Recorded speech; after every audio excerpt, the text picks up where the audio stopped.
When Justin handed over the divorce papers, Tina was busy sweet talking her 52nd boyfriend on the phone. "Tina, let's get a divorce," Justin said. "Just sign it. Wait a month for the cooling-off period to end. Then we'll go our separate ways," he continued. Hearing this, she casually replied with an aha and took the papers, flipping to the last page without even glancing at them before signing her name absent-mindedly. After signing, she stood up, grabbing her coat while still whispering sweet nothings to her new boy toy. Okay, I'll come keep you company," she murmured. After hanging up, Tina reached the door and only then seemed to remember something. She turned to look at Justin and asked, "Oh, right, Justin, what did you just have me sign?" Now she asks. After signing, Justin gave a sarcastic smile, tugging at the sides of his mouth. "Don't bother bringing me contracts if you want to buy a house in the future." Tina casually waved her hand, saying, "I'm busy sweet talking someone. I've been with you for a few days, and now he's upset with me." Hearing this, Justin realized she hadn't listened at all. She thought she was signing a real estate contract. It's like when they had their worst fights. He'd go and buy entire villas using Tina's money. Real estate was diving, but he threw billions into it just to vent his pain and anger. Back then, he still had hopes for her. That remaining bit of love made it hard for him to accept she'd changed. Why'd she have to change? He remembered their first meeting was in a bar. He was picking up a friend when he came across a drunk Tina, almost falling over. He helped her up out of kindness. She took one look at him and instantly liked him. Tina was notorious, heiress to a fortune, with a beautiful face, swapping boyfriends every few days. Half the guys in town had been heartbroken by her. Justin didn't want to be one of them. He steered clear. But instead of giving up, she fell for him even harder, chasing him endlessly, seeing no one else. On Valentine's Day, she filled a square with flowers for him. She stayed by his side, her constant presence never failing when he was down. Her persistent and grand gestures eventually won him over. When they started dating, she left her carefree ways behind, focusing solely on him. She'd check in whenever she went anywhere. Everyone said Tina had finally turned over a new leaf for him. Justin thought so too. So when she proposed with tears in her eyes, he gladly said yes. But less than a year into the marriage, she got tangled up with other guys again. They fought countless times in their shattered living room, him losing his mind, her weary and pressing her brows. Eventually, she suggested they each see other people but return home once they'd had enough fun. "Justin, I really love you, but forever with one person is just boring. We both see other people and come back home when we're done," she said. Justin wouldn't agree, but she didn't care and went ahead anyway. Gradually, he collapsed too and ended up with a naive college student, Emily. At first, it was just to spite Tina. But Emily was sweet, calling him affectionately, always there at his lowest.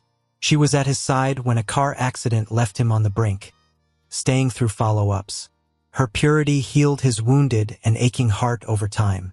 He thought of giving her a house or a check, but she wanted none of it, only a commitment.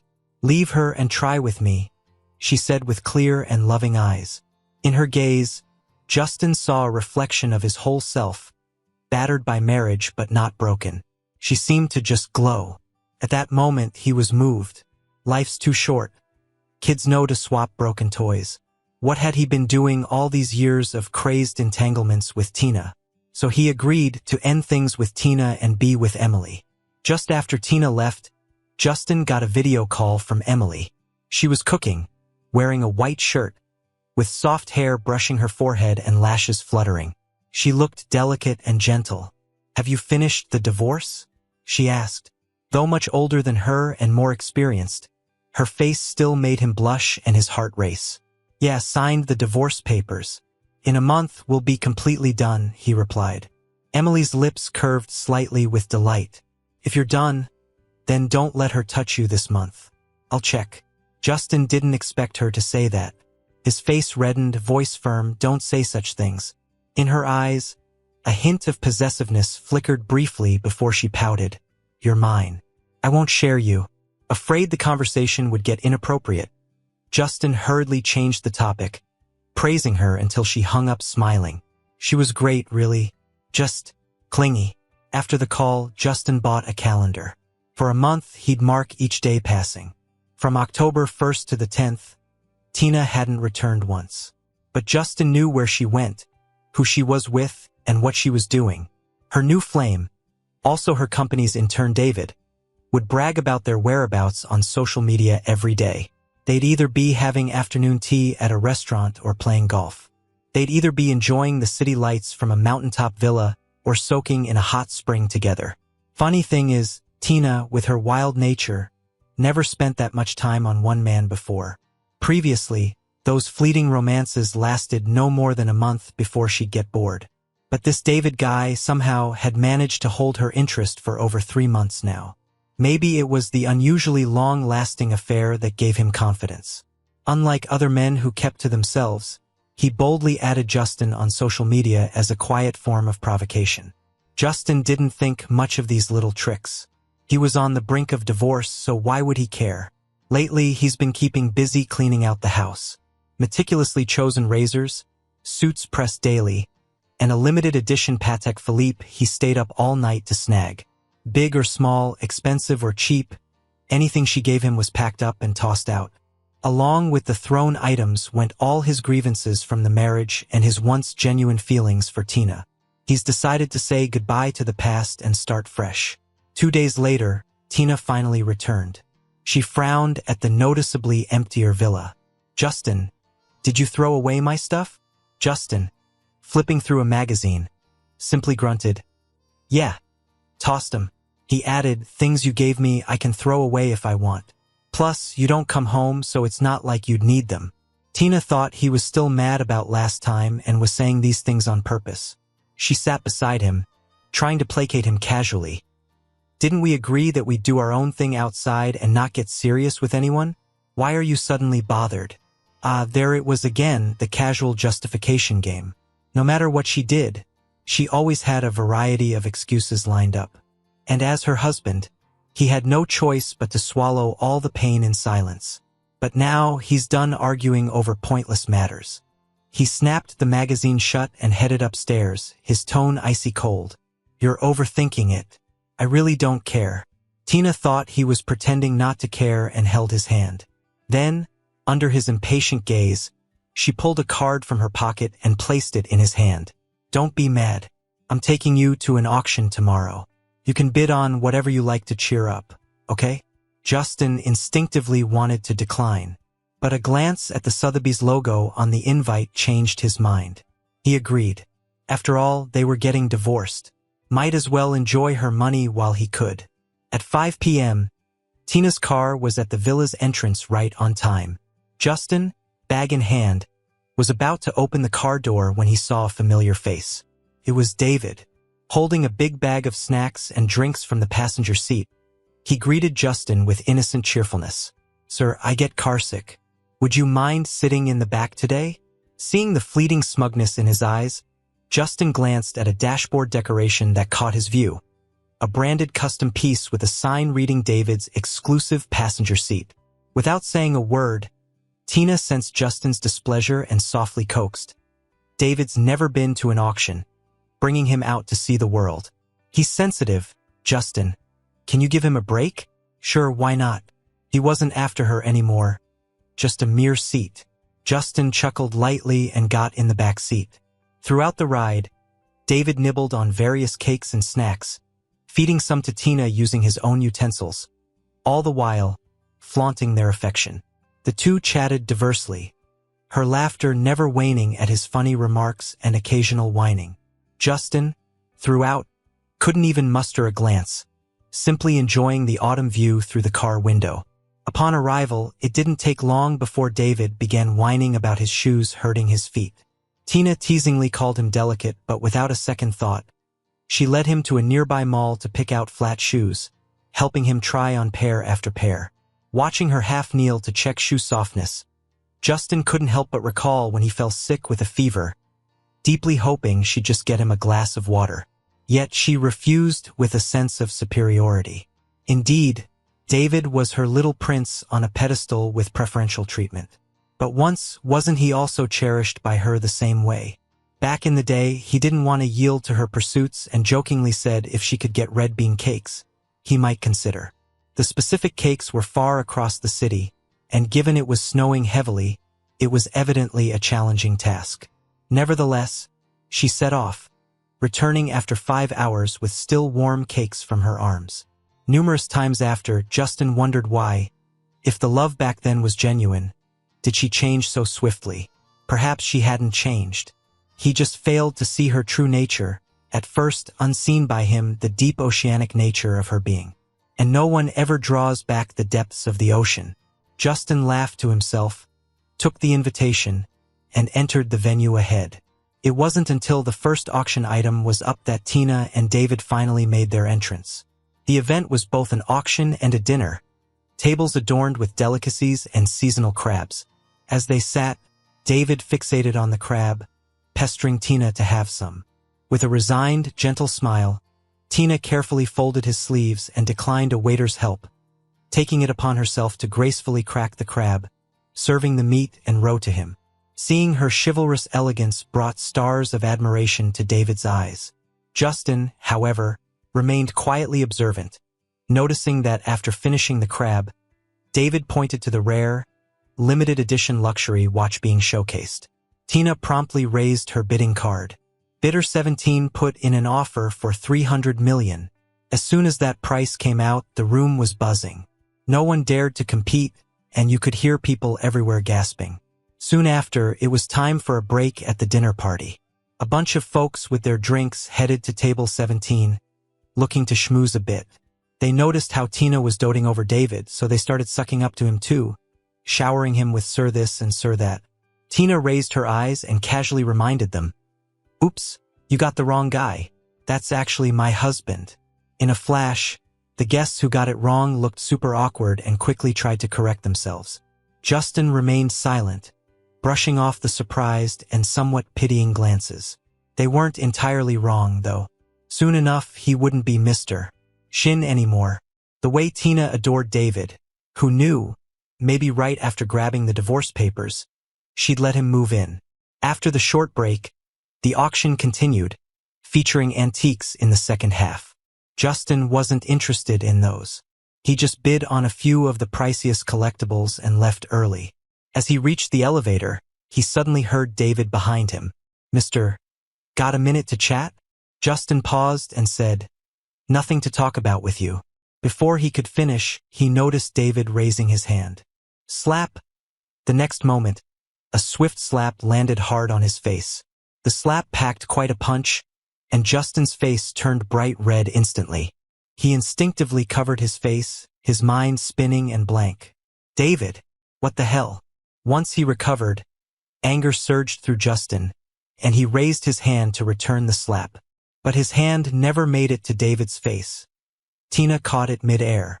Tina grabbed his wrist, her voice tinged with anger. "Justin, David didn't provoke you. Why would you try to hit him?" Justin yanked his hand back, feeling the sting. His voice shook. "Me? Hit him? Tina, ask around, see who hit who first." Hearing that, David immediately put on a pitiful face, tears welling up. "Tina, you told me I needed more courage, so I thought I'd try standing up to my husband in public to gain some guts. I mean, when else would I get the chance? But Mr. was so scary just now, I was terrified, wah wah." Once Tina understood what went down, she frowned. "I told you to get brave, not to hit people. And Justin, of all people." David sniffled, tears streaming like beads on a string. "I'm sorry, I was dumb. You said he was easygoing, so I thought hitting him wouldn't even upset him. I didn't expect this." His crying melted Tina's heart, and she forgot about being mad. She wiped his tears and tried to comfort him. "It's okay, no one's blaming you. Stop crying, it's all right." Watching all this, anger and pain flared in Justin, and he couldn't hold back anymore. He yelled out, "Tina, I'm the one who got hit. How can you forgive for me? And David, what innocent act are you playing? Who would think hitting people is a way to get brave?" David shuddered from Justin's words, crying even harder, gasping for air as if on the verge of passing out. Tina was deeply moved, dismissive, David grew up spoiled, doesn't have much strength. How hard could a slap be? And now he's so guilty he's practically fainting from crying. Justin, that's enough. Saying that, she left with David in tow. Justin couldn't believe what he just heard, feeling like he was plunged into an ice pit. In the end, he's not even sure how he got home. He kept telling himself not to cry, holding back tears all the way. His eyes ended up bloodshot. When he finally reached home, the housekeeper noticed the red mark on his face and was shocked. She asked if he'd been bullied, ready to call Tina to stand up for him.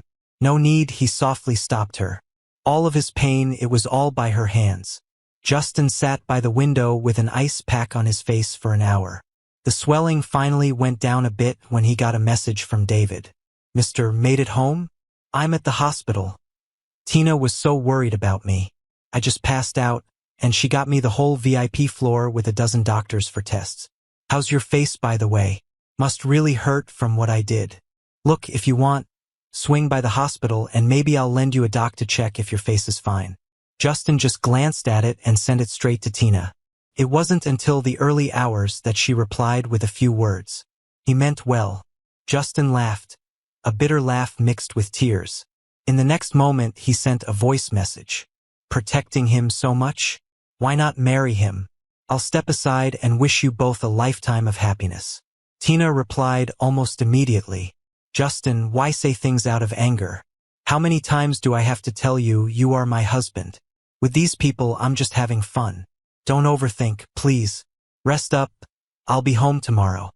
Seeing that message, Justin felt frustrated, like punching a pillow. He chuckled bitterly and, not wanting more pointless chatter, turned off his phone. The next day, after lunch, Justin went back to the old house.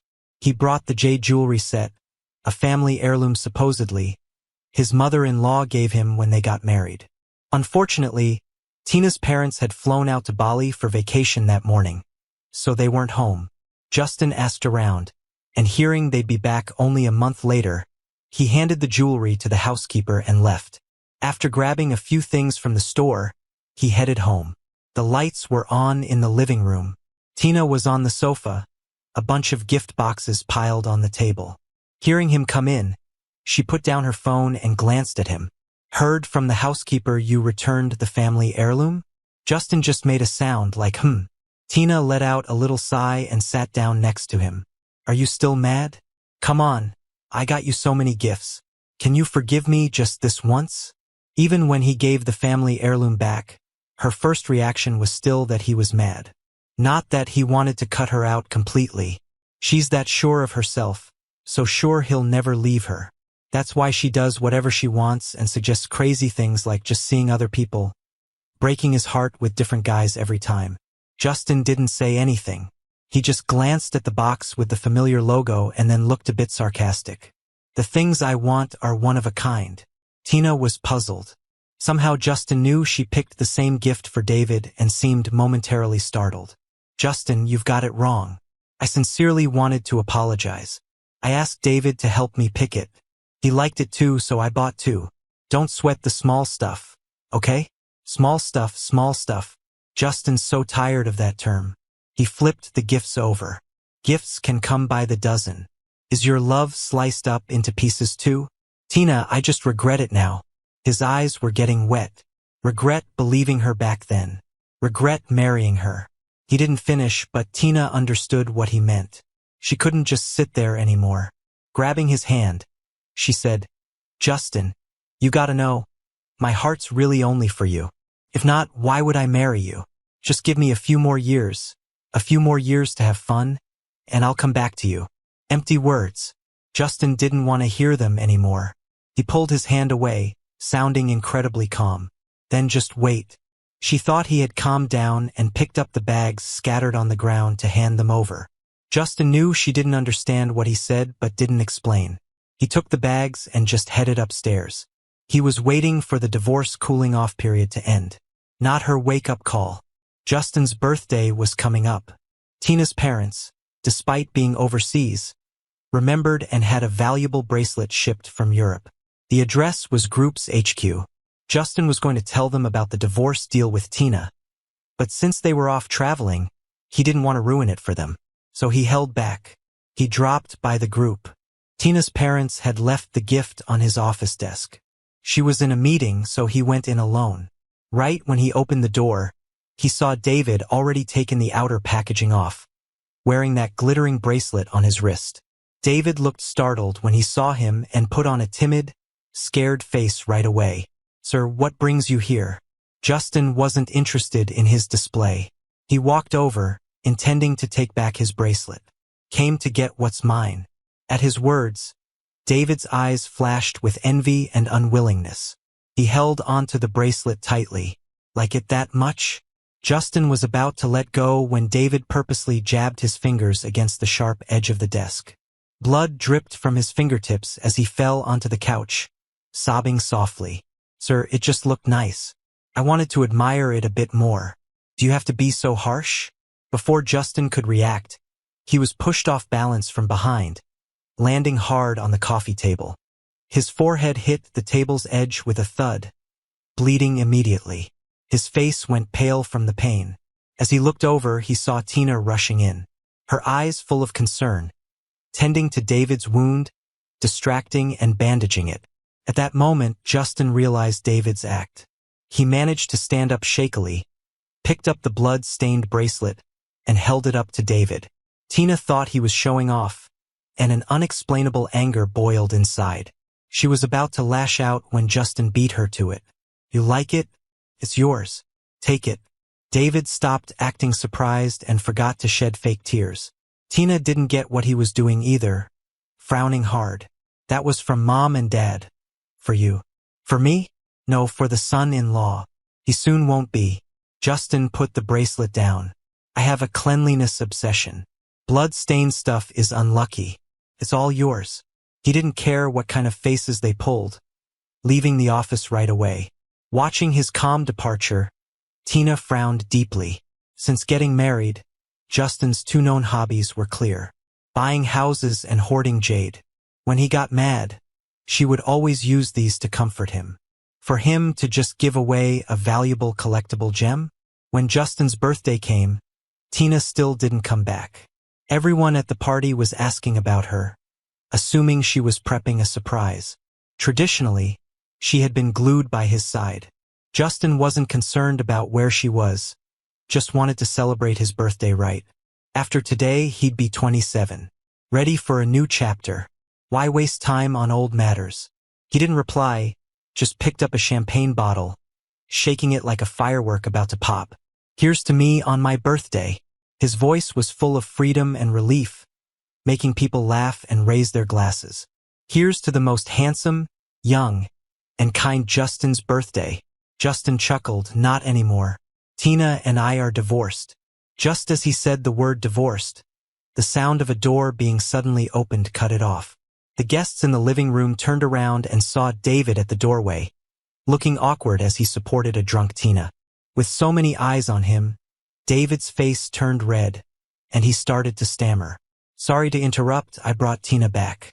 It was Justin's birthday, so why was Tina out getting drunk?" This question lingered in everyone's mind. Justin seemed unfazed. He put down his drink and walked to the door, intending to help Tina inside. But Tina refused to let go of David's hand, even hugging him. She went as far as to kiss David's forehead right in front of everyone. David's face turned scarlet in a second. The onlookers were shocked by the scene. Justin acted like he didn't notice, just tightened his grip a little. Tina impatiently pushed him away and buried her head in David's neck, her tone filled with teasing. "Why do you smell so good?" "Huh?" That comment left the whole room silent as a grave. David blushed, though his eyes showed a hint of pride. Still, he played it off. "Sir, Tina's just drunk and rambling. Don't mind her. She's been overworked and forgot your birthday." That innocent talk managed to get to Justin. Without bothering to expose his lame excuses, Justin took a few steps back and gave way. "The bedroom is on the second floor, far left. Help her up there." David hadn't expected Justin to be so calm. His smile froze, but soon, he nodded and led Tina upstairs. Once they were out of sight, Justin picked up the champagne bottle and smiled at the guests. Anyone still in the mood to drink? Understandably, the vibe was killed, and everyone started making excuses to leave. Watching the living room slowly empty out, Justin leaned against the couch, sipping his drink. By 11, David finally came downstairs. With no one left to put on a show for, he swaggered out, slamming the door for effect. Just after he left, Justin's phone rang. Seeing Emily on the screen, a small smile crept onto his usually indifferent face. "Didn't we just talk this morning?" On the other side, Emily's voice sounded a bit glum. "It's your birthday. If you won't come to see me, can't I at least call to wish you happy birthday?" Thinking of how pouty she got when he couldn't come earlier, Justin softened and began to coax her gently. "Sweetheart, this is the last birthday I'll spend while married. If it makes you happy, I'll give you all my future birthdays. You can celebrate them however you want." "Okay." Hearing this, Emily sounded amused. "Any way I want? Promise you won't back out." He chuckled softly. "I even got divorced for you. When have I ever lied to you?" The two chatted for a good while, and after wrapping up their conversation, Justin was about to hang up when fireworks exploded outside. Turning, he saw the dark night skies lit up with millions of bright blasts, way brighter than any falling star could ever be. Emily's gentle but determined voice came through the phone. This time, she didn't call him brother. "Justin, happy birthday. Every year from now on, I'll be by your side." Her words stunned Justin. Did Emily arrange this? He rushed to the window, realizing the whole city was lighting up, revealing a costly display. Emily was just a student. How could she afford it? Must have been a coincidence. The next day, Tina woke up and saw the party decorations still up in the living room, realizing it had been Justin's birthday the day before. Rubbing her aching head, she called her assistant to pick out the most expensive jade pieces and deliver them immediately. But instead of the secretary, David showed up.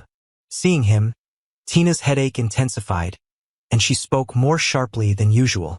"Why are you here?" David pouted, his eyes filled with faux hurt.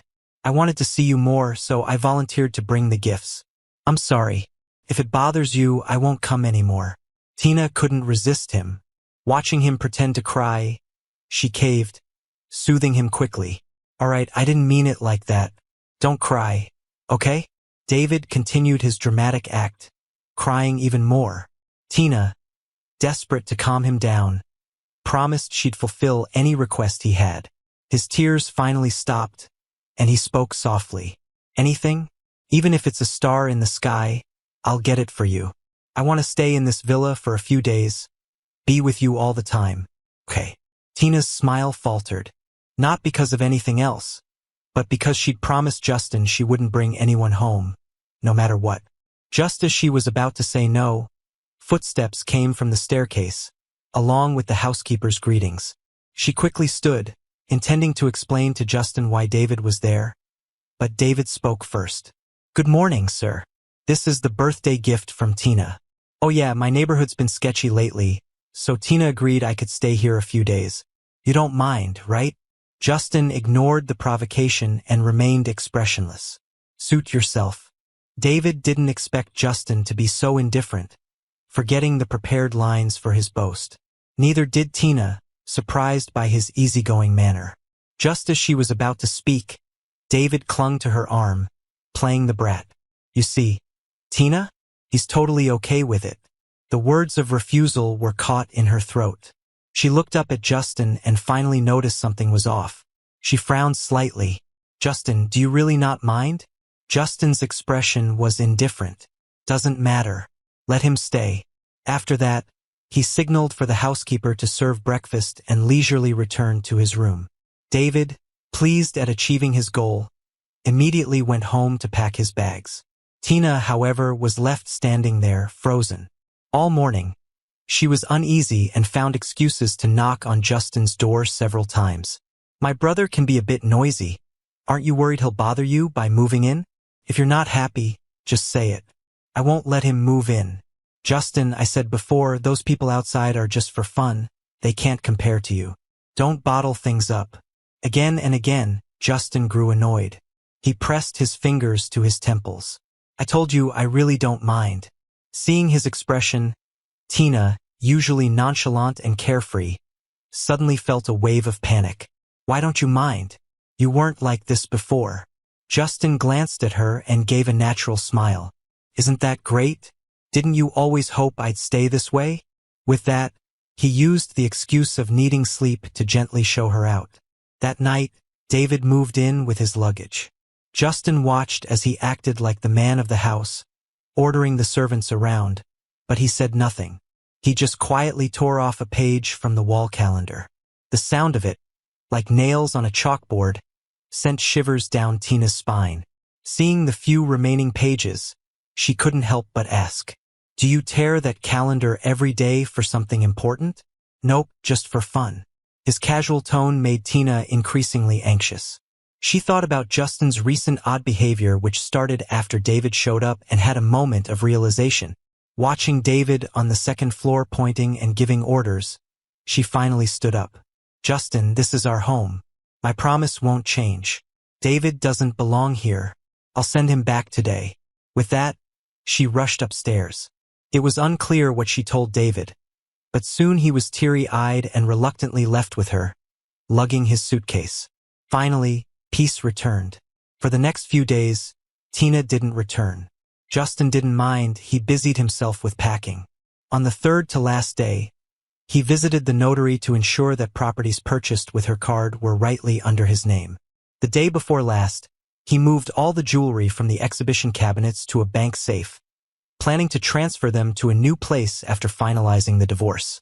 He'd wasted 5 years on Tina, and he wasn't leaving without compensation. It's his fee for emotional damage. Chapter 9. On the last day, Justin tore off the final calendar page. Just then, his phone buzzed with a message from David. A picture of a pocket watch that his late grandmother had given him. "Sir, I borrowed your watch because it looked nice, but I'm bored with it now. Come get it." Steam rose in Justin as he read the taunting text, and he rushed to the location provided. His car stopped by the central bridge. David stood by the river, holding the watch up high, wearing a mocking grin. "Justin, I called you here to see who Tina cares about more, you or me." Justin had a bad feeling, but seeing the swaying watch, he couldn't waste time or energy arguing. He moved forward, reaching for it. David was put off by Justin's indifferent stance. He hated Justin's above-it-all attitude, thinking he'd only gotten this far because of Tina. Overcome by jealousy and spite, David tossed the watch into the river. The act infuriated Justin. With David looking smug, he finally snapped and slapped him hard. "David!" Covering his face, David was about to retort, but saw a speeding car in his peripheral vision and pushed Justin into the river. As Tina got out of the car, David swiftly followed Justin, diving in. The frigid water dragged Justin down as he searched for the watch. Finally finding it as his air ran out, he swam upwards with all his might, only to have David holding him back. He was weak and his mind grew hazy, everything fading. As the two began to sink, there was a splash. Tina had jumped in. Before losing consciousness, Justin saw her unwaveringly swim toward David, watched her save him and bring him to shore, watched her cradling an unconscious David, calling his name over and over. She never looked once at him. Through blurred vision, tears slid down Justin's face. Summoning his last bit of strength, he surged out of the water. The afternoon sun warmed his drenched body as he climbed out, gasping for air. Standing tall, he looked towards the bridge where Tina was administering CPR to David. Tightening his grip on the watch, he walked towards the street. Just as they brushed past each other, Tina belatedly called out to Justin, "Justin, you can swim. That's why I saved David first. Are you okay?" Justin paused for a moment. "I'm fine." Watching David slowly open his eyes, Tina finally breathed a sigh of relief. She walked over and grabbed Justin's hand, saying, "Justin, let me take you home." Before she could finish, David's voice interrupted, sounding teary. "Tina, my head hurts."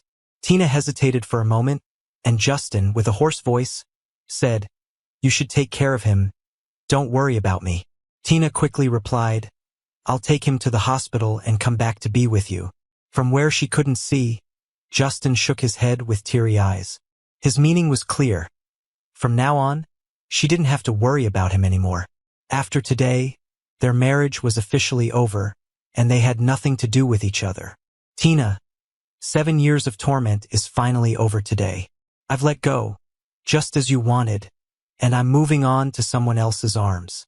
With that, he stumbled towards the car, step by step, and opened the door. For some reason, watching his back as he left, Tina felt a sudden panic.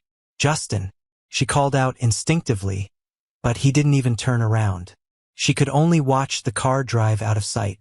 When he got home, the butler, having been notified ahead of time, already prepared ginger tea and brought out a full set of exquisite jade. Sir, the madame instructed me to prepare these for you. She said she would come back tonight for dinner with you. Dinner after a divorce? He shook his head, got up, and went upstairs to change clothes, packing the last of his belongings.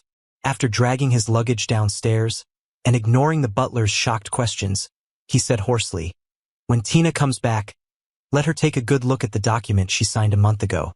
Tell her that Tina, in Justin's story, the chapter is officially over."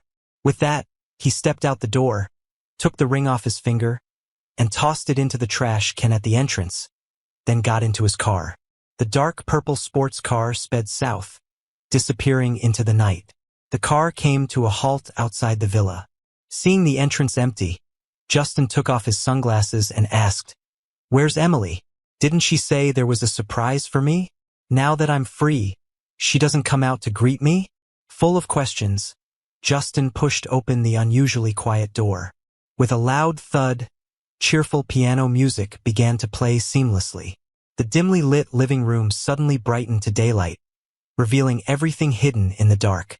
The living room, newly adorned with pink and white roses, was filled with a light floral scent. Familiar and unfamiliar faces smiled, wheeling out a giant castle cake from the other room. Emily, dressed in a pink and white strapless evening gown, was seated at the piano with a focused expression. She played with a fervor, the music flowing like a spring.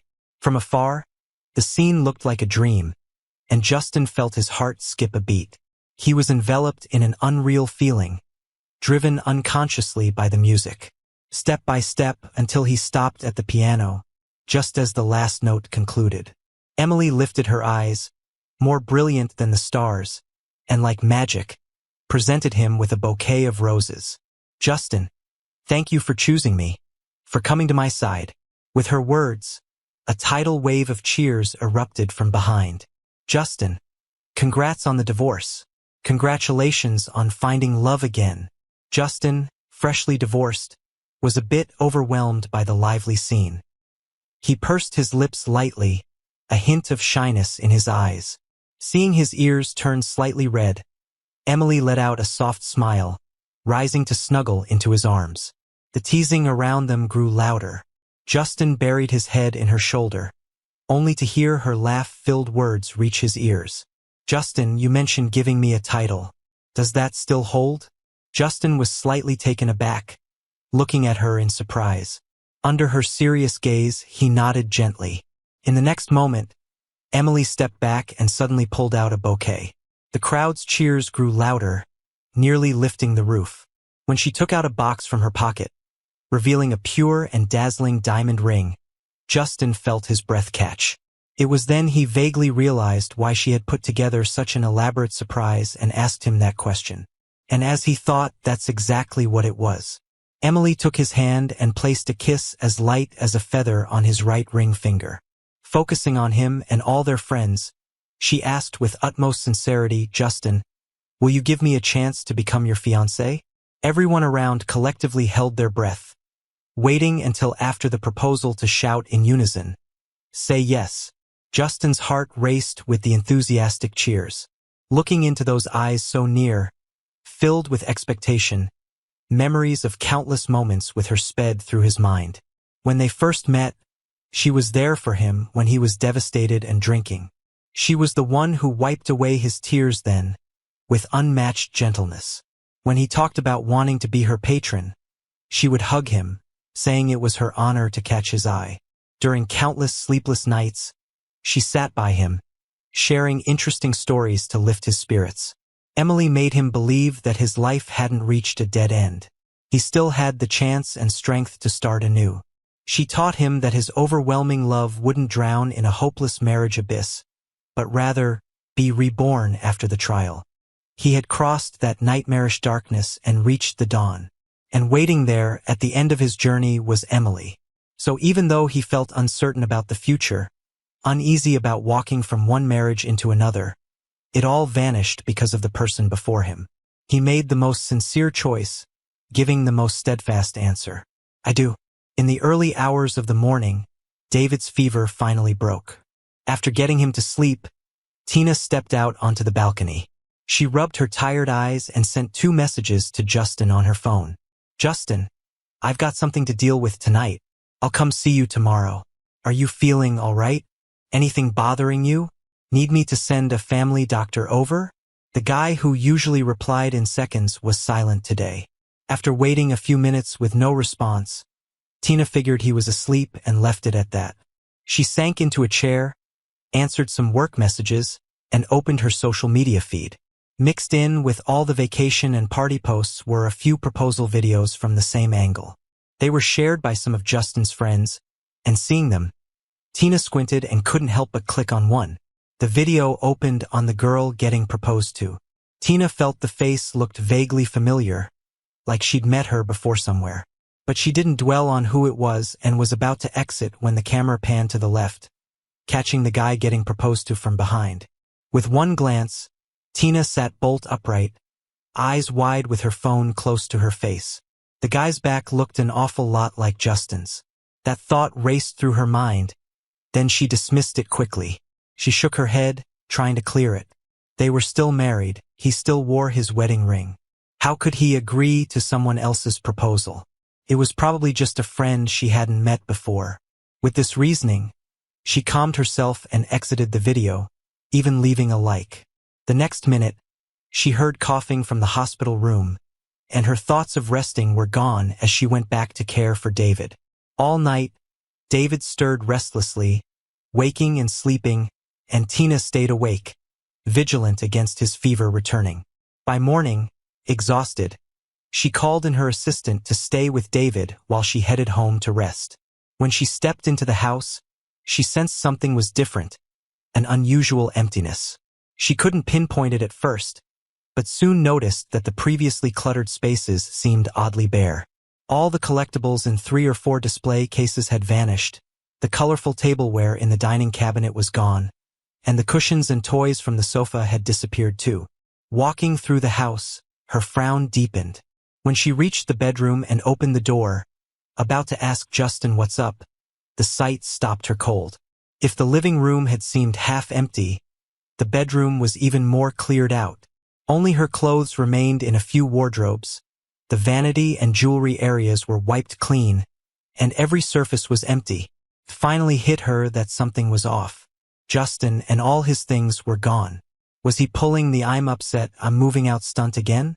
That thought lit a fire of anger in her. She told him so many times it was just a game. Why couldn't he let it go? Clearly, the recent display of largesse and tolerance was all an act. More frustrated, she summoned the housekeeper, her tone laced with annoyance. "Mister, moved out and you didn't tell me? Where did he go?" The housekeeper stammered through an explanation, eyes wide. "It's because last time you said, no matter what Mr.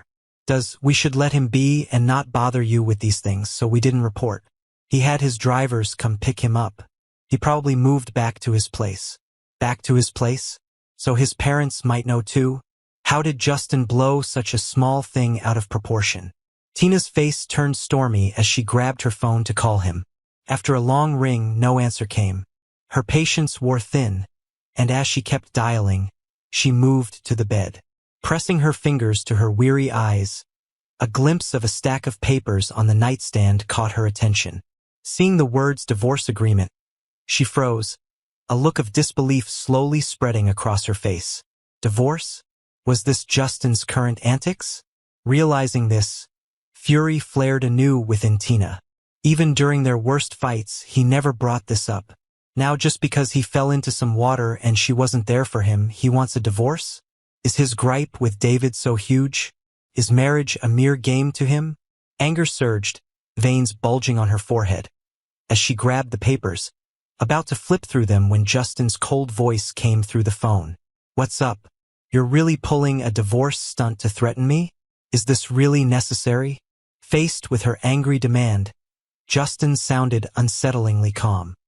He picked up a remote, opened the curtains, stretched a bit, and slowly replied, "Of course not." Hearing this, Tina's tension eased for a split second, then spiked again with his next words. "Our marriage is done. Why would I need to threaten? Done?" Tina let out a sarcastic laugh, eyes stormy. "You think it's over because you say so? I'll never agree to sign any divorce papers." "Oh, so you haven't seen the contents yet." Justin, in slippers, strolled to the table, sipping the coffee he had prepared in advance. "I'd advise you not to speak too soon. Maybe look over the agreement first." His nonchalant tone suddenly unsettled Tina's firm stance. Her grip tightened on the paper, creasing it in frustration. After a moment of hesitation, she decided against further arguing and opened the agreement. It stated the divorce was due to infidelity, and marital assets would be split by law. At the bottom, her own signature was glaringly there. The moment she saw those 3 words, her mind went blank for a second. Her first thought was someone forged her handwriting, and anger bubbled up inside her. "Justin, forging signatures is illegal," she thought. "This agreement can't be valid." Forgery? Justin couldn't help but chuckle softly. Remembering the scene from the day they signed the agreement, he could understand her feelings and patiently explained. "If you don't believe it, you can have a professional do a handwriting analysis, see if it's really you who signed it."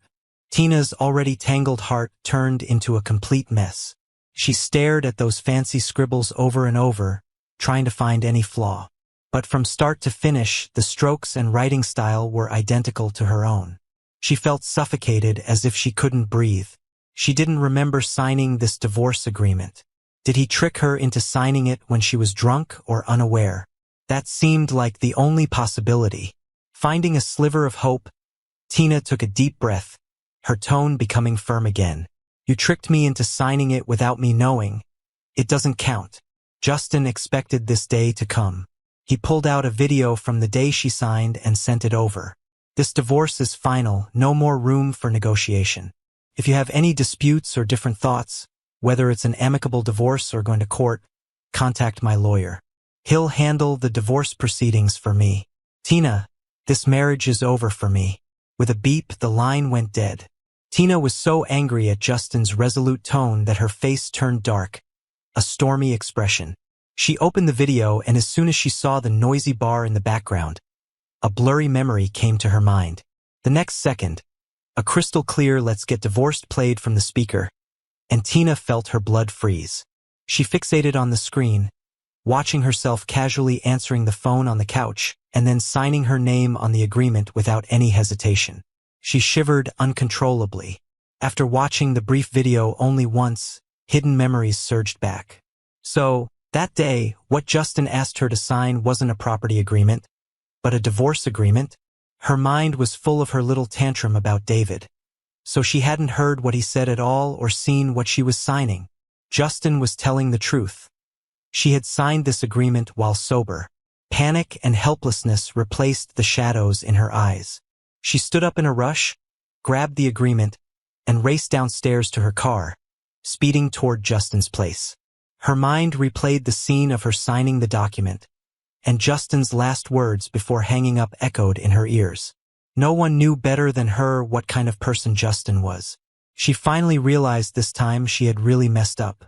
After playing the field for over 10 years, for the first time, Tina felt the fear of losing something. It overwhelmed her. The Shin family said Justin had not returned home. One word shattered the last hope she was holding on to. She called and messaged Justin, asking where he was, but got no response. Tina couldn't accept this outcome. Like a madwoman, she drove everywhere she could think of. Every place they had dated, the house he bought when he was angry, the old family home, his friends' places.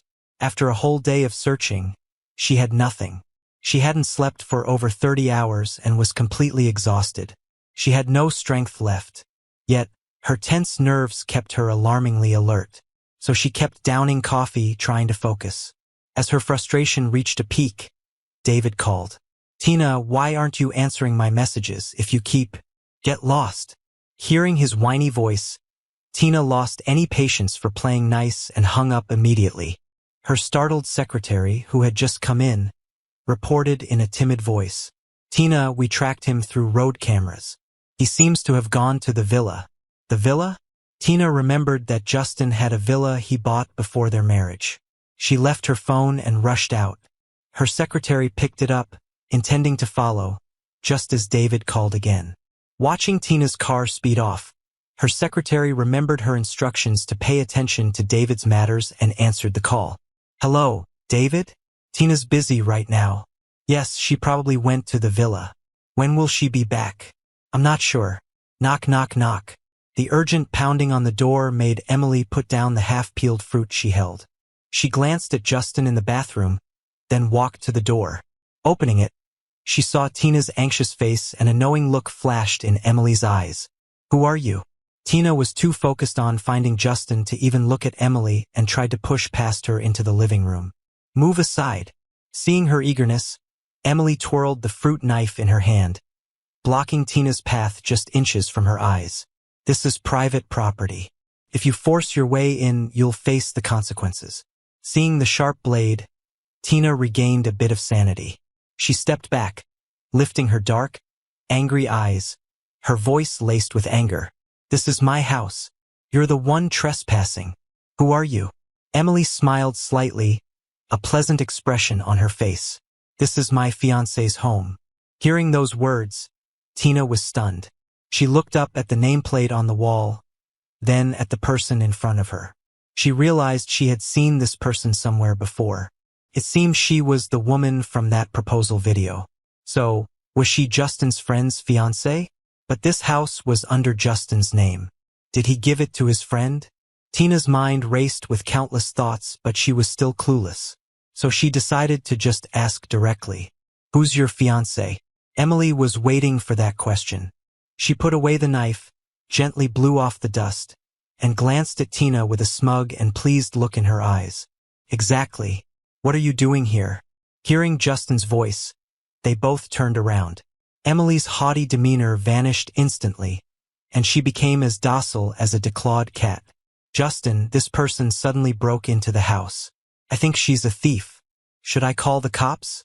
Her quick change in attitude left Tina dumbfounded. But the moment she caught Justin's gaze, she snapped back to reality and hurriedly called out, "Justin!" Justin didn't expect to walk out of the shower into a showdown between his ex-wife and fiancé. He wiped the water off his hair and walked to the door, speaking in a calm voice. "What are you doing here? Didn't I say to contact my lawyer if anything comes up?" Just one sentence extinguished the glimmer of hope in Tina's eyes. She visibly wilted, looking panic-stricken and confused, her voice carrying a hint of urgency. "Justin, I think there's some misunderstanding between us. Can we talk this through?" Justin frowned slightly.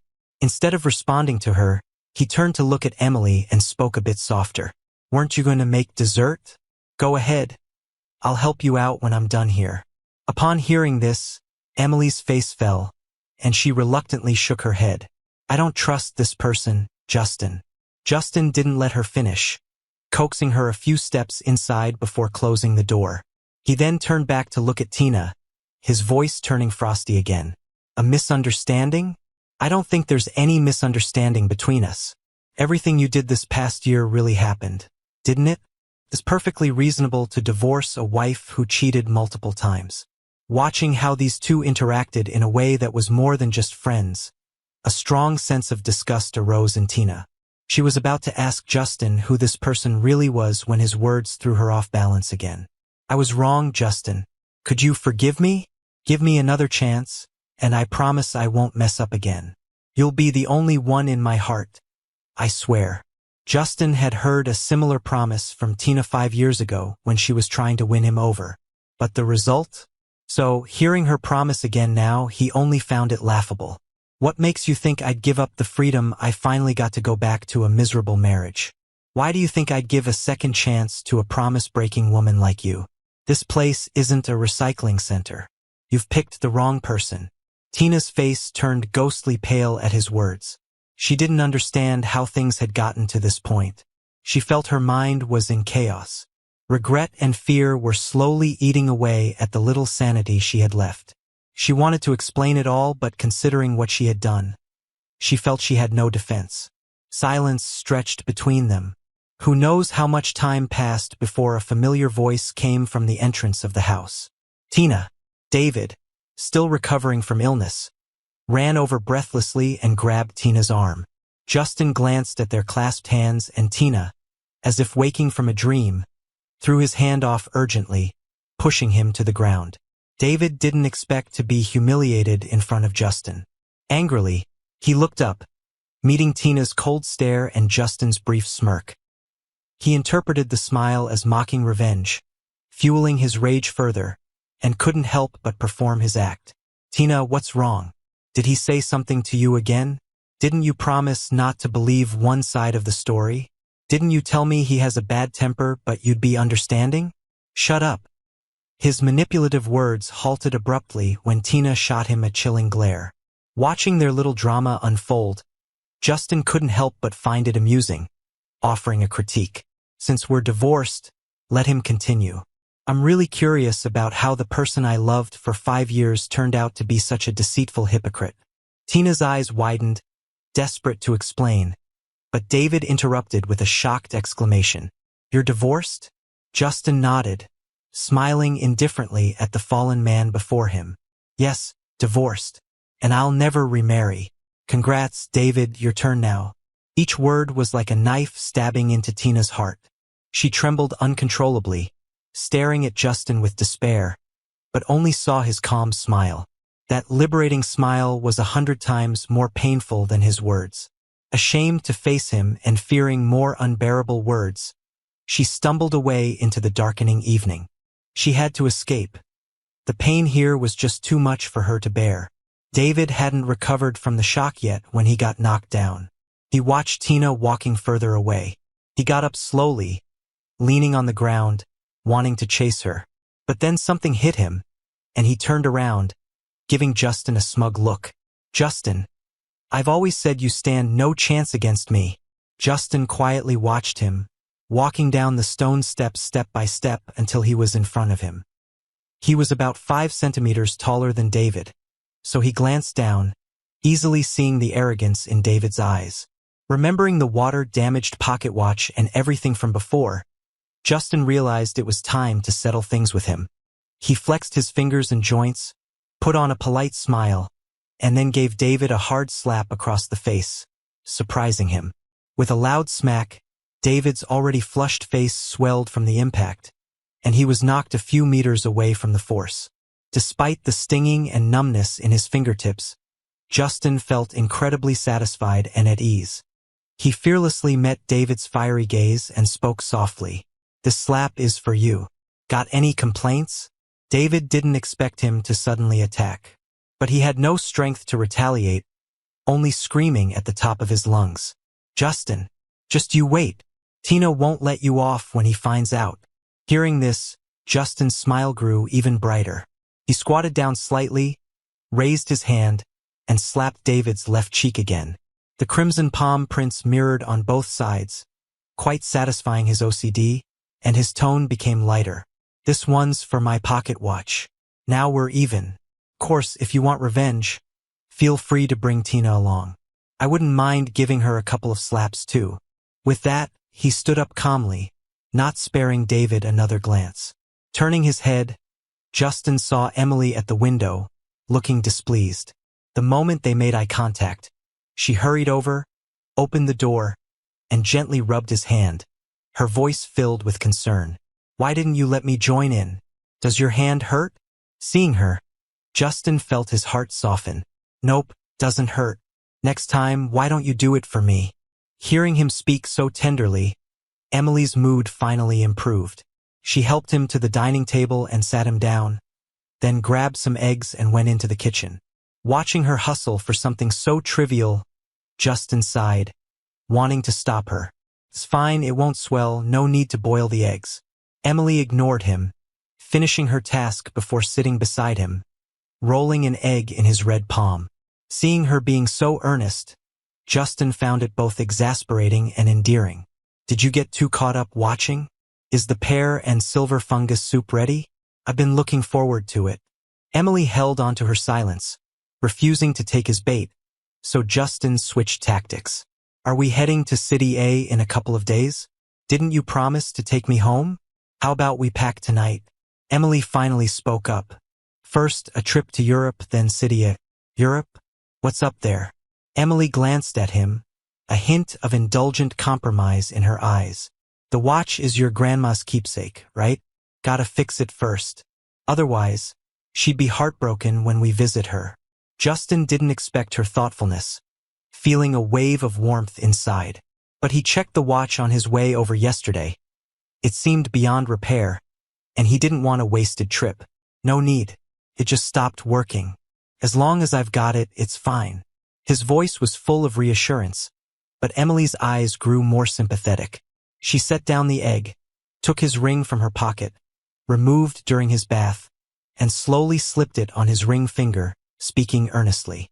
Let's go, treat it like a vacation. Anything related to you, I'll give it a try, even if there's only a 1% chance. Despite being unwell and with a swollen face, David waited outside the villa all night, unable to get in. The chilly autumn wind blew away much of his resentment. By dawn, he was feverish again, sobbing and constantly texting Tina to garner sympathy. She didn't respond to any of them. Not until the next day around noon did the doors open. The noise woke David, who had slept lightly, and he saw Tina getting into a car. He quickly struggled up and grabbed her hand. His usually pity-inducing eyes welled with tears, his voice extremely mournful. Tina, look at my face. Justin hit me. He said if I told you, he'd come after me again. Tina gave him a cold look, no longer having her old indulgence and affection. So what if you got hit? You deserved it. Don't bother him again. Got it? Her dismissive attitude was far from what David had imagined. He was stunned, full of disbelief. Tina, what's wrong? Why would you say that?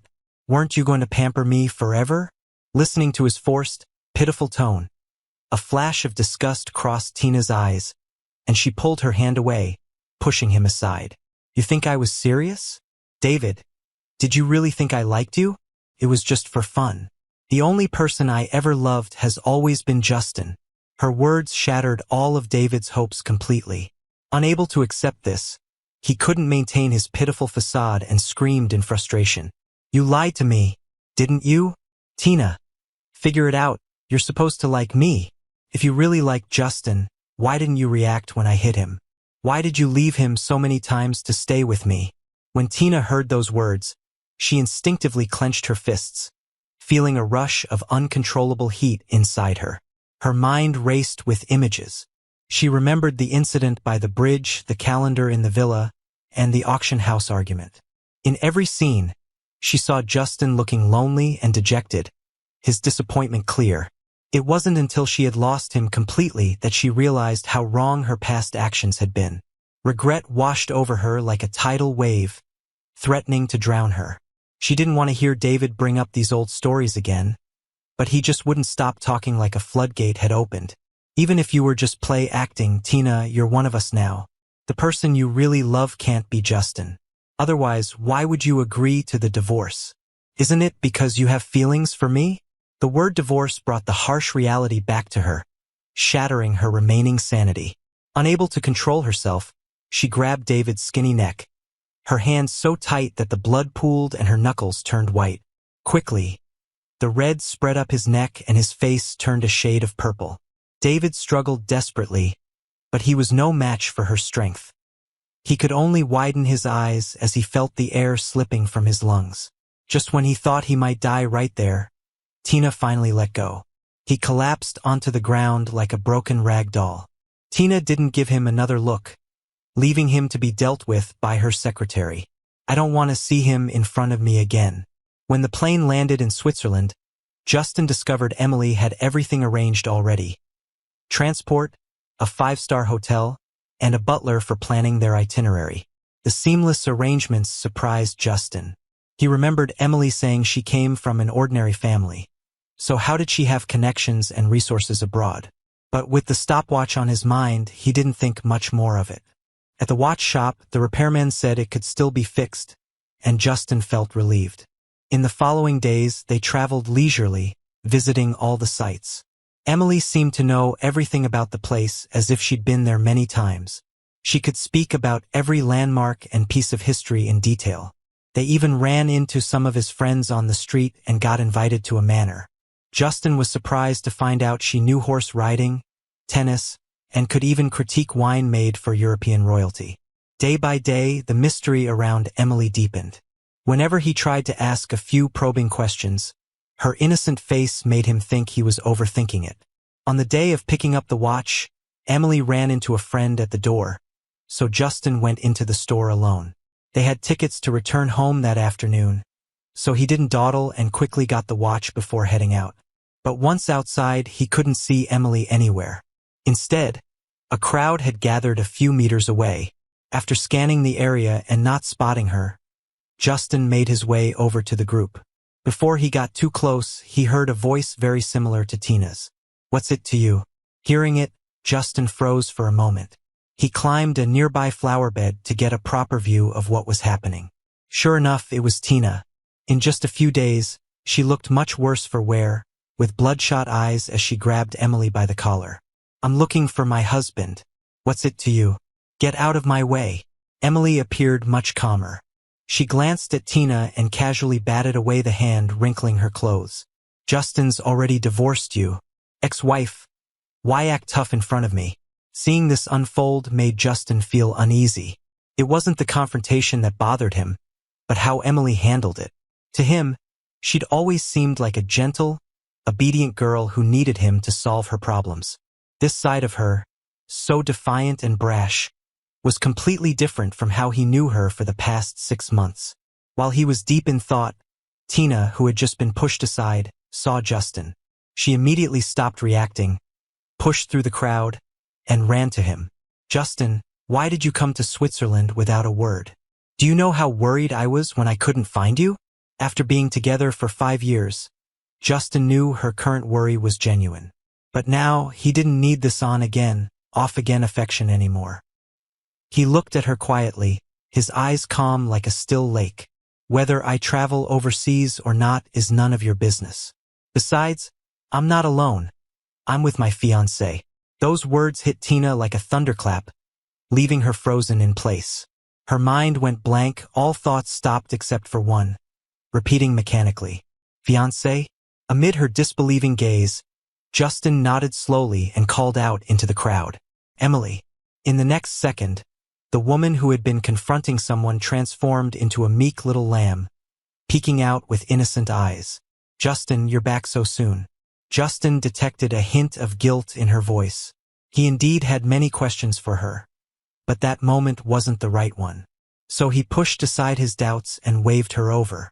Emily immediately jogged over to him and instinctively reached out her hand, helping him down from the flower bed. Seeing them so comfortable and familiar with each other, Tina's stunned expression began to crack just a little. She clenched her fists tightly, looking at their intertwined fingers with shock, her voice sharp with loss of control. "Is this woman your fiancé?" Justin turned Emily's hand slightly, revealing 2 gleaming rings right in front of her eyes. "Is there a problem?" His casual tone ignited the fire of rage in Tina's heart. "It's been less than a week since our divorce." Justin glanced at her calmly, his tone still even. "Correction. With the mandatory cooling-off period, it's been 35 days. This statement left Tina speechless. She had spent days poring over that agreement at the lawyer's office, trying to find any loophole at all. But even after a team of top-notch lawyers reviewed it, they came up with nothing. She even contacted Justin's lawyer, hoping to negotiate and void the agreement. But their stance was firm. They said if there was no agreement on divorce, they would file it in court. Tina knew that was Justin's doing. If you want to untie the knot, you have to untie it yourself. Left with no choice, she composed herself to find him, chasing him abroad. She thought that once she found him, admitted her fault, and reflected on their past 5 years, he'd soften and come back. But reality struck Tina hard. She never imagined Justin would agree to someone else's proposal just days after their divorce. Her gaze locked onto Emily's face, and suddenly memories she'd shelved flashed back. The social media posts, the woman proposing, that figure resembling Justin. Only then did Tina realize she'd already seen their proposal video. At that time, she was too engrossed in her flirtation with David to know that Justin was determined to divorce. All at once, those piercing, unforgettable feelings of pain resurfaced, completely dousing her tiny hope. Meeting his now emotionless eyes, she bitterly asked her final question. "Are you with her just to get back at me, Justin?" At those words, Emily's eyes flickered too, turning gently to look at him. Facing these two meaningful, laden stares, Justin remained unfazed, because he already had his answer prepared. From the day he received the divorce papers from the lawyer, Justin knew that as soon as Tina learned the truth, she'd ask this question.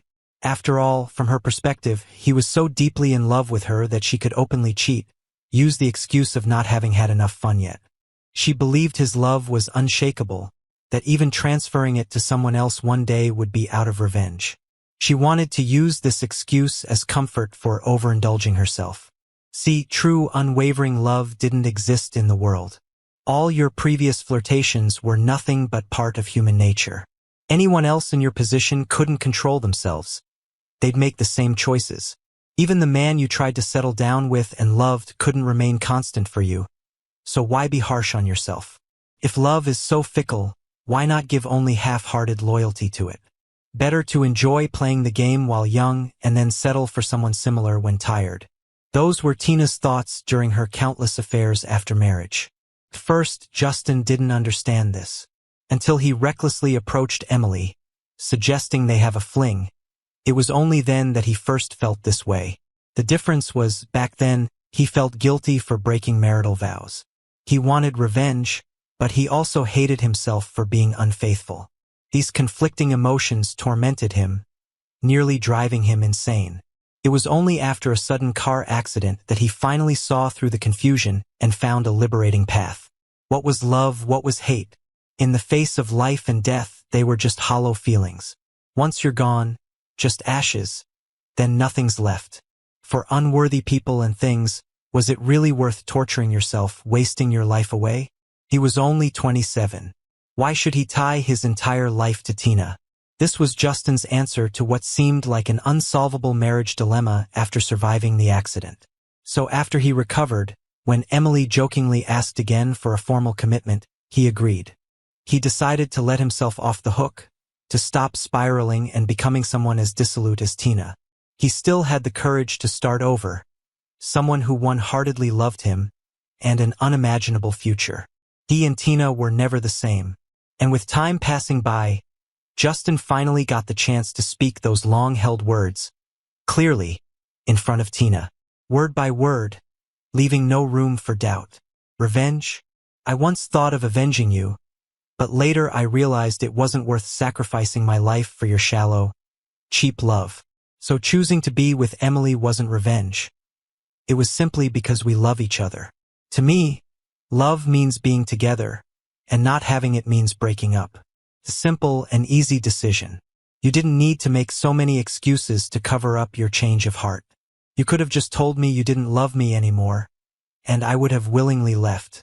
But you kept dragging it out without letting me move on. The year I married you was the darkest, most painful of my life. But I'm through with it now. I've moved on, deciding to finally let myself off the hook. Maybe you're one of those people who can fall in love with many others at the same time. Maybe the open marriages you talk about will become the norm someday. And maybe one day you'll wake up and take back all those pieces of your heart and return home. But none of this matters to me, Tina, because you and I have never been on the same path. Not before, not now, and not in the future. After saying that, Justin didn't take another look at Tina. He got in the car with Emily. In the rearview mirror, Emily could see Tina breaking down and collapsing to the ground, and she couldn't quite keep the corners of her mouth from turning up. But in front of Justin, she had to act like the sweet, innocent girl, so she turned her head to hide her laugh. When she was done laughing and adjusted her expression, she met Justin's somewhat suspicious eyes. If you're going to gloat, do it openly. Why hide? Oops, looks like I've been caught. Realizing this, Emily's smile froze for a moment, but then it quickly returned to normal. She clung to Justin's arm and acted coy, trying to smooth over what had just happened. I was laughing because Justin said we're in love, not because I was gloating. Her quick change in demeanor surprised Justin a bit. He reached out and lifted her chin, forcing her to look at him. I remember telling you when we set the rules that I don't like deceit. I'll give you another chance. You'd better be honest. Though his tone was gentle, Emily could feel he wasn't too happy, so she dropped her smile and told the truth. I was gloating a little. Seeing that she admitted it, Justin blinked and asked the next question. Do you know who she is? Hearing this question, Emily's fingers instinctively tightened a bit, not answering right away. The truth is, she didn't know how to respond. After all, in Justin's eyes, she was always the obedient and trouble-free one. He said not to find out who his wife was, so she pretended not to know. He said to stay quietly at the villa without revealing her identity, so she played along. In this not-so-pure relationship, she hid her true self just to catch his attention, to stay by his side, waiting for the right moment, the perfect time to take over. Now that her wish had come true, Emily should be honest about everything. But she worried that after all Justin had been through, if he learned she had deceived him too, he might leave her. So she kept the secret hidden as long as she could. But now it seemed she couldn't hide it anymore, especially given the serious look he was giving her now, making her feel like she was sitting on pins and needles. In her mind, two little voices argued. One urging her to tell another lie, one telling her to stop pretending and be honest. She didn't know which to listen to. She was torn, until his warm, slender hand grasped her overly anxious, fidgeting one, grounding her. And a voice with calm, hidden strength spoke in her ear. You're my fiancé now. Aren't there some secrets you're willing to share with me? Emily? That single sentence made all the troubling thoughts in her mind disappear. Emily finally had the courage to look up and meet his gaze head-on. In her eyes was no longer the fake compliance and meekness but endless determination and a flicker of hesitation. She didn't want to lie to him anymore. At least for this moment, she wanted to be herself. Actually, the first time we met wasn't at that bar but a month earlier at a party. You attended with Tina, but halfway through, she left you to dance with someone else. You sat alone, drinking quietly, while everyone whispered about the two of you. I remembered your name when you smashed a bottle on Tina's shoulder while drunk. You were quick and decisive, and your words were sharp. Everyone was stunned into silence, but you didn't care and left the room with your head held high, leaving a lasting impression on me. After that, I gradually learned about your situation with Tina. I was curious about why someone as brave as you would trap yourself in a rotten marriage, unable to let go.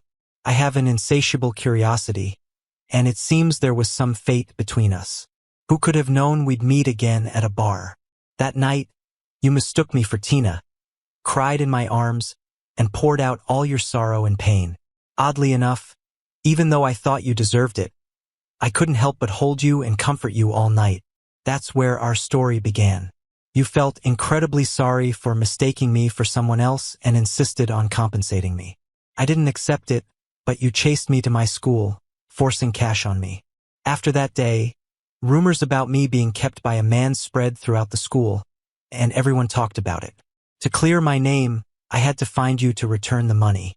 But you had just fought with Tina and were drunk again. You saw me and said you wanted to keep me. Honestly, I wanted to refuse, but your eyes were so vulnerable, and I'm someone with a soft heart, so I couldn't help but agree. Later on, I wondered why I made such a foolish decision. Was it just because I'm soft-hearted? Actually, part of me was hopeful. I hoped to see you free yourself from that mess, to see you regain your freedom. But all your subsequent choices just let me down repeatedly. I couldn't understand why you stayed with Tina or why you thought keeping me was the best revenge against her. She's just a heartless mess. Even if you got your revenge, would it even matter? You'd still be the one getting hurt, right? But I gotta admit, every second you're around, I can't help but get drawn to you. As long as it doesn't involve Tina, you're always so calm and collected, so laid back. I really like that side of you. That's why I was willing to play the lowly part, act all helpless just to stay close to you. It wasn't until the car crash, seeing you at the hospital all covered in blood and unable to open your eyes, that I first thought about snatching you away to keep you safe. If before, I wanted you to leave Tina out of sympathy, from that moment on, I realized I was fooling myself. I liked you too much to wait patiently for you to make up your mind. I was ready to take you away, even if you didn't agree to the divorce. Thankfully, when you woke up, you finally broke free from that prison that held you back. You don't know what it meant when you promised me a rightful place and agreed to divorce. I was about ready for a ring to fall from the sky and put it on your finger right there. I wanted you bound to my side so you wouldn't have a change of heart. Luckily, you didn't change your mind. In the end, there was relief and happiness on Emily's face, mixed with a barely noticeable panic. Seeing that complexity on her face, Justin felt a swirl of emotions. He never thought from Emily's perspective. Their story would have run so deep and unspeakable. Two people, both with hidden feelings and never admitting them, somehow ended up together. No misunderstandings, no doubts, no fights. Everything just happened naturally, as if fate was guiding them. It felt like some divine being pointed the way for him, clearing the fog in his life. Up high in the sky, silky soft clouds floated by the window, almost within reach. After a nap, Justin woke to find a pair of eyes intently watching him. He picked up his phone and saw only a couple of hours had passed. He couldn't help but frown. Seeing this, Emily nervously offered him some water she had ready. Did you have a nightmare? Or dream about something unpleasant? Justin was indeed thirsty, so he took the water, gulping it down. Just as he set the glass down, the plane flew over a city. He stared at it for a while, and then turned back to see Emily looking pouty and upset. Justin, I spilled everything to you. Why are you ignoring me? Are you still mad at me? Justin realized he hadn't said a word for quite a while. He was shocked by what she revealed, replaying the past in his head. So he wasn't in the mood to talk. On the plane, he had dozed off and the whole thing slipped his mind. Only when she tentatively prodded him did he remember he needed to respond. To be fair, Justin was a little mad about Emily deceiving him. It wasn't the lie itself. From the get-go, he assumed she was just an ordinary girl needing money, offering to keep her as his because of it. That was a sleazy thought, he admitted. That wasn't what bothered him. It was that she kept pretending even after he had confirmed the divorce. He'd proposed and she still hadn't come clean. How long did she plan on hiding it? So while he had forgiven her actions, he still had some frustration left, needing a proper outlet. Seeing her play the fragile card again made his heart soften. To prevent himself from getting swayed, he covered her face with a hand and calmly said, "Of course, I'm still mad. You've kept things from me for so long. How do I know if you're telling the truth now? What if you're still hiding something?" Through his fingers, Emily saw his stern face and quickly raised her right hand. "I swear I've told you everything. If I'm hiding anything, may I be struck." She hadn't finished before Justin covered her mouth, full of exasperation. "We're up in the sky. Don't jinx anything. I'll ask you some questions and you need to be honest. I'll decide whether to forgive you or not." Seeing a chance, Emily eagerly nodded. "So you said your family was average. How average are we talking? Some money, a few houses. If you wanted any jewelry, it could be bought after some hustle, that kind of average." Hearing that, Justin recalled offering her a few million as compensation. How come he didn't offer her more? Just a few million, that's probably why she wasn't interested. She probably thought he, a wealthy man, was stingy. He seriously let the rich guy team down. But he wasn't about to admit that. "Who asked for jewelry? You didn't even take my support money. How could I take jewelry from you? It's not that I didn't want it. I was just worried you'd think I was after your money and dump me. I wanted to show you my sincerity." After a ton of questions on the way, Justin felt he had a decent grasp on Emily's truth and finally softened up to forgive her. She was thrilled, seriously over the moon, and once off the plane, she whisked him right home.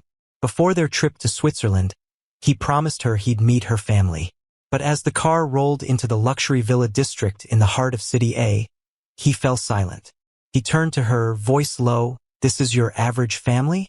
"Not average. Maybe my parents' constant reminders to stay humble confused me." Hearing this near-perfect reply, Justin realized for the first time Emily was quite the smooth talker. He was about to chide her when the car stopped.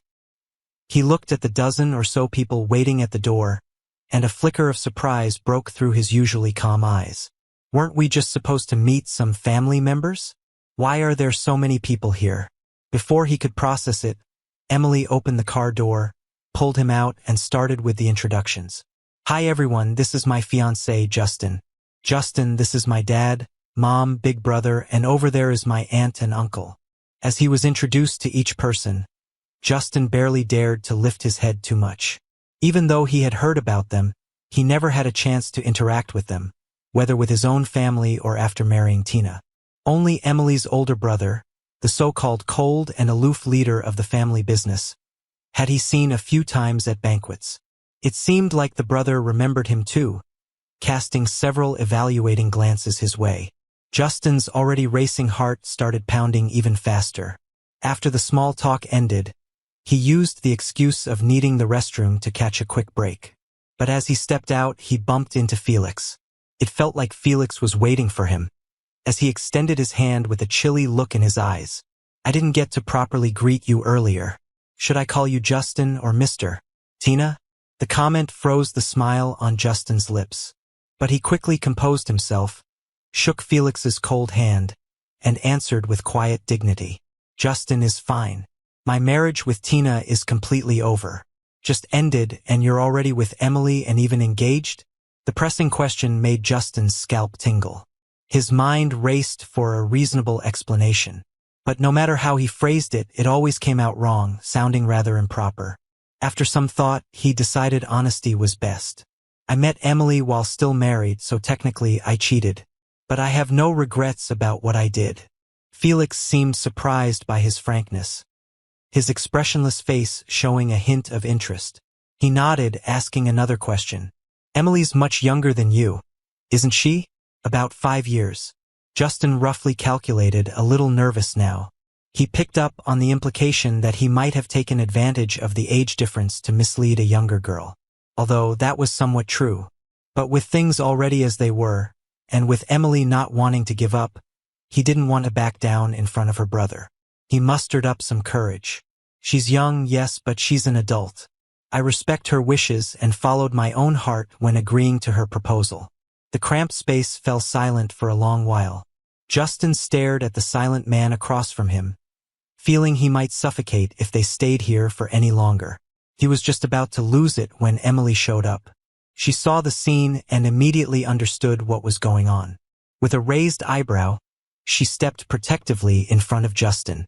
"Big brother, didn't I already talk to you about my situation with Justin? Why are you trying to intimidate him? Already discussed?" Hearing this, Justin looked up instinctively. When their gazes met, Felix's tone softened considerably. "What you mentioned was one-sided. This is a big deal after all. I had to check for myself. So it was just a test." Justin instantly relaxed. Before he could catch his breath, he saw Emily was about to argue back, so he hurried to stop her. "It's all right, Emily. I actually wanted to have this chat with Felix. There shouldn't be any secrets."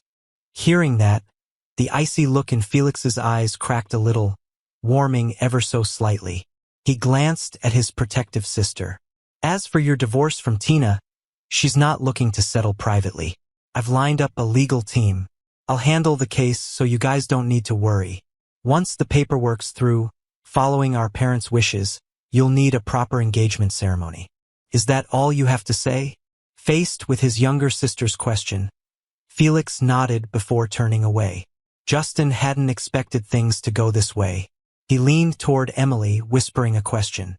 "Emily, are your folks truly okay with my divorce?"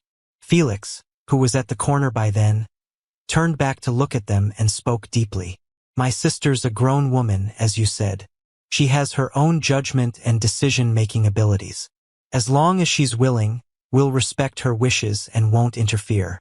This has always been our family's tradition. Having witnessed so many twists and turns among elite families, this was Justin's first time hearing of such a straightforward family custom, and he was taken aback. Your family seems not like the rumors at all. Emily found his rare, shocked expression endearing. Holding his hand, she explained softly. It's your first time here, so it's understandable if you feel puzzled. Once you're more familiar with everyone, you'll see that they're different from how they're portrayed. Take my brother, for example. He may seem stern and unapproachable, but he's actually famous for being a pushover at home. If my sister-in-law says go east, he wouldn't dare go west. And my parents, they're retirees who enjoy peace and quiet, so they don't really speak up in noisy settings. After staying for about half a month, Justin gradually fit into the family. He genuinely felt that they welcomed him and wished him and Emily well. The anxiety and apprehension he'd felt before arriving slowly faded away. As temperatures began to drop and cold air moved in, the weather forecast predicted a heavy snow by the end of the month. Upon hearing that, Emily promptly started packing, insisting she wanted him to see the season's first snow. Having grown up in the north, it was his first winter in the south, soaking up the mild weather there. He kept saying, "Let's wait a bit for the snow." After putting it off repeatedly, they finally found themselves on a plane the day before high school. Emily had persuaded him to get on board. As soon as they landed, big snowflakes started falling. Emily wasn't as excited as he'd expected. Instead, she was eager to head home.